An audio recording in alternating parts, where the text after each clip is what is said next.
Big Boss കാണുന്നതിനോടൊപ്പം Kadakkal Dubai mobile shop നൽകുന്ന 14,000 രൂപയുടെ ലെനോവോയുടെ ടാബ്ലറ്റ് സ്വന്തമാക്കാൻ ചാനൽ സബ്സ്ക്രൈബ് ചെയ്യൂ. എല്ലാവർക്കും നമസ്കാരം.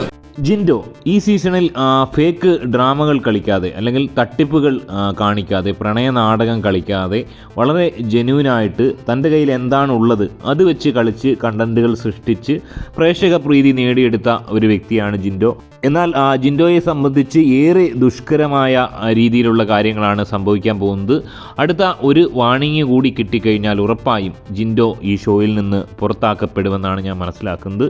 നമുക്കറിയാം നേരത്തെ പോളി ഫിറോസിനെയൊക്കെ ഇതുപോലുള്ള അല്ലെങ്കിൽ സമാനമായ രീതിയിലുള്ള കംപ്ലൈൻറ്റുകൾ വന്നപ്പോഴാണ് വാണിംഗ് ഒന്നും കൂടാതെ പുറത്താക്കിയത്. അങ്ങനെ സംഭവിക്കാനുള്ള പ്രധാന കാരണം ഇവിടെ വൈൽഡ് കാർഡുകൾ 4 പേരാണ് ഈ വരുന്ന ആഴ്ച കയറാൻ പോകുന്നത്. സിജോയും ഈ വരുന്ന ആഴ്ച മടങ്ങി വരും. സോ ജിൻഡോയ്ക്കെതിരെ ഇത്തരം ആരോപണങ്ങൾ ഇനിയും ഉന്നയിക്കുകയാണെങ്കിൽ തീർച്ചയായും ജിൻഡോയെ പുറത്താക്കേണ്ടതായി ബിഗ് ബോസിന് വരുമെന്നാണ് ഞാൻ മനസ്സിലാക്കുന്നത്. ഇവിടെ ജിൻഡോയ്ക്കെതിരെ കാര്യങ്ങൾ വരാനുള്ള പ്രധാന കാരണം ഇവിടെ ഗബ്രി മാത്രമല്ല, ഗബ്രിയോടൊപ്പം ജാസ്മിൻ അല്ലെങ്കിൽ റസ്മിൻ ബായി ഉൾപ്പെടെയുള്ളവർ, അതായത് ഒന്നിൽ കൂടുതൽ ആളുകൾ ഒരേ രീതിയിലുള്ള സമാനമായ കംപ്ലൈൻ്റ് ആണ് ജിൻഡോയ്ക്കെതിരെ ആരോപിക്കുന്നത്.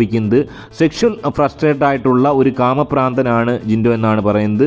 ആണെന്നോ പെണ്ണെന്നോ വ്യത്യാസമില്ലാതെ ആരെയും കയറി പിടിക്കാൻ സാധ്യതയുള്ള ഒരു മത്സരാർത്ഥിയാണ് ജിൻഡോ. ഇത്തരം ഒരു വ്യക്തി ഈ ഷോയിൽ തുടരുന്നത് ഞങ്ങൾക്ക് വലിയ ഭീതിയാണ് എന്ന് പൊതുവിൽ ലാലേട്ടനോട് പറയേണ്ടുന്ന ഒരു സാഹചര്യം ഇവർ തന്നെ ക്രിയേറ്റ് ചെയ്തെടുക്കുകയാണെന്നാണ് ഞാൻ മനസ്സിലാക്കുന്നത്. ഇതിനു മുമ്പ് സമാനമായ രീതിയിലാണ് സജിന ഫിറോസിനെ ഒരു സീസണിൽ പുറത്താക്കിയത്.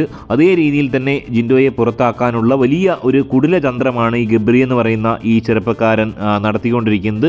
ഗബ്രിയും ജാസ്മിനും തമ്മിലുള്ള വലിയ ഒരു കൂട്ടുകെട്ടിൻ്റെ ഭാഗമാണ്. കാരണം ഇവിടെ വൈൽഡ് കാർഡ് വരുന്നതിനെ പറ്റിയൊന്നും ഇവർ ചിന്തിക്കുന്നില്ല. ഇവർ പരസ്പരം പറയുന്നത് നമ്മൾ കേട്ടതാണ്. ഫിനാലയിൽ ഫൈനലിസ്റ്റുകളായി റണ്ണറപ്പായും വിന്നറായും ഞാനും നീയുമാണ് നിൽക്കുന്നതെന്ന് ഓൾറെഡി വളരെ കോൺഫിഡൻ്റ് ആയിട്ട് ജാസ്മിൻ പറഞ്ഞു കഴിഞ്ഞു. ഏതൊരു മത്സരാർത്ഥിയാണ് ഇതിനു മുമ്പ് കളിച്ചുകൊണ്ടിരുന്നപ്പോൾ ഇത്രയും അധികം കോൺഫിഡൻ്റ് ആയിട്ട് ഞാനും നീയും റണ്ണറപ്പും വിന്നറുമായി നിൽക്കുമെന്ന് പറയുന്നത് ഒരാളും പറഞ്ഞിട്ടില്ല. സോ ഒരുപക്ഷെ തങ്ങൾക്കൊരു എതിരാളിയാവാൻ നിലവിൽ സാധ്യതയുള്ള ഒരാളെ കംപ്ലീറ്റ്ലി ഇല്ലാതാക്കാൻ വേണ്ടിയുള്ള അത്യന്തം നെറികെട്ട ഒരു രീതിയാണ് ഇവർ അപലപിച്ചിരിക്കുന്നത്. ഇവിടെ ഒരു യുവാവായ, അതായത് തൻ്റെ ഇടമുള്ള ഒരു യുവാവാണെന്ന ആളുകൾ ധരിക്കുന്ന ഈ ഗബ്രി എന്തിനാണ് ഇത്തരം ആരോപണങ്ങൾ ഉന്നയിക്കുന്നത്? ഗബ്രിക്ക് വേണമെങ്കിൽ ശക്തമായ ഭാഷയിൽ നേരിട്ട് ജിൻഡോയോടുകൂടി മേലാൽ എന്നോട് ആ രീതിയിൽ പെരുമാറുമെന്ന് പറഞ്ഞു കഴിഞ്ഞാൽ കാര്യം തീർന്നു. ഇനി ജിൻഡോ ആണിനെയോ പെണ്ണിനെയോ സ്നേഹിച്ചോട്ടെ, അതൊക്കെ ജിൻഡോയുടെ പേഴ്സണൽ കാര്യങ്ങളാണ്. അതിൽ ജാസ്മിൻ ഇടപെടേണ്ട ഒരു ആവശ്യമില്ല. മറിച്ച് ഇത് ഇവരുടെ തെറ്റിദ്ധാരണയാണെങ്കിൽ ഒരു പാവം മനുഷ്യനെയും അദ്ദേഹത്തിൻ്റെ കുടുംബത്തെയും അദ്ദേഹത്തിൻ്റെ കൂട്ടുകാരെയും ഒക്കെ എന്തുമാത്രമാണ് ഇത് വേദനിപ്പിക്കുന്നത്. വളരെ മാന്യമായി സമൂഹത്തിൽ ജീവിക്കുന്ന അല്ലെങ്കിൽ ധാരാളം ആൾക്കാരെ ഫിസിക്കലി ട്രെയിനിങ് കൊടുക്കുന്ന ഒരാളാണ്. ഇത്തരം ബാലിശമായ ആരോപണങ്ങൾ നാളെ അദ്ദേഹത്തിൻ്റെ പ്രൊഫഷനെ തന്നെ ബാധിച്ചേക്കാം. അദ്ദേഹത്തിനൊരു ലൈഫുണ്ട് ബിഗ് ബോസിന് ശേഷം, അദ്ദേഹത്തിനൊരു കുടുംബമുണ്ട്. അതൊക്കെ മനസ്സിലാക്കി ഈ നെറികെട്ട പ്രവൃത്തിയിൽ നിന്നും ഈ ഗബ്രിയും ജാസ്മിനും ഒക്കെ പിന്മാറണം എന്ന് തന്നെയാണ് എനിക്ക് പറയാനുള്ളത്. ഈ രീതിയിൽ നിരന്തരം കംപ്ലൈൻറ്റ് നൽകി ജിൻഡോയെ പുറത്താക്കാൻ ശ്രമിക്കുകയാണെങ്കിൽ, ജിൻഡോ അങ്ങനെ പുറത്തുപോയി കഴിഞ്ഞാൽ ഏറ്റവും വലിയ ചെറ്റത്തരം, ബിഗ് ബോസ് കണ്ടതിൽ വെച്ച് ഏറ്റവും വലിയ ചെറ്റത്തരമാണ് നടന്നതെന്ന് പറയേണ്ടി വരും. അത്തരം ഒരു പ്രവൃത്തിയിൽ നിന്ന് അവർ പിന്മാറിക്കഴിഞ്ഞാൽ അവരുടെ പേര് ചീത്തയാകില്ല എന്ന് തന്നെയാണ് പറയാനുള്ളത്.